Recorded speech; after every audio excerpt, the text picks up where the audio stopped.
Een kind van gescheiden ouders wil op kot. Moeten beide ouders dan altijd meebetalen? Ik vraag het aan een expert en dat is dit keer advocaat Marco Kemps. Marco, eerst misschien even, zijn er in het algemeen kosten die gescheiden ouders verplicht moeten delen? Goh, ja, kosten die ouders verplicht moeten delen. Ik denk dat we daar eerst een onderscheid gaan moeten maken tussen gewone kosten en buitengewone kosten. Gewone kosten, dat zijn eigenlijk de kosten dat iedere ouder voor zichzelf gaat moeten betalen wanneer dat de kinderen bij hun zijn.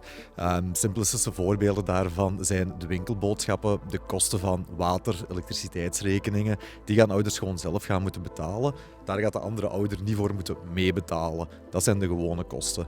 Anderzijds zijn er ook de buitengewone kosten. Dat zijn eigenlijk kosten waarvan de wetgever zegt dat die buiten de gewone kosten zijn en dus eigenlijk wel door beide ouders gedragen gaan moeten worden. Als een kot dan bij buitengewone kosten hoort, moet die kost dan altijd gedeeld worden? Goh, dat is een moeilijke vraag. Soms wel, soms niet. Dus de wetgever heeft eigenlijk voorzien in een lijst van buitengewone kosten. En een studentenkot is een van die kosten dat op die lijst staat, waar ouders mogelijk allebei in gaan moeten bijbetalen. Maar dat is niet altijd even duidelijk. Dat is afhankelijk van verschillende factoren. Ja, welke factoren dan? Goh, maar gaat dan eigenlijk kijken, zo'n studentenkot, gaat dat een noodzakelijke uitgave zijn voor de student of gaat dat eerder een luxe uitgave zijn?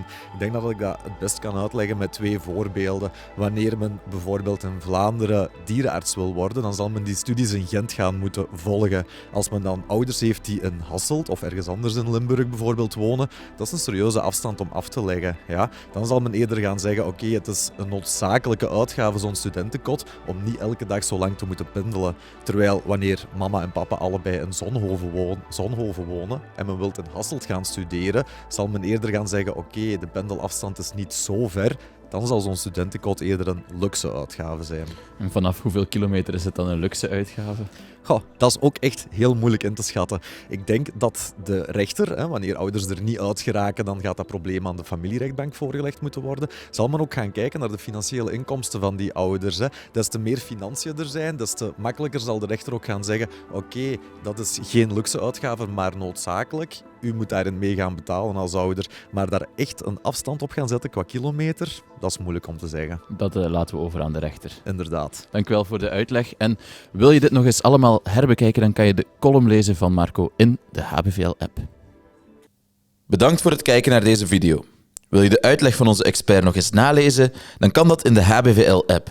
Heb je een vraag voor een van onze experten, dan kan je die achterlaten in de reacties hieronder.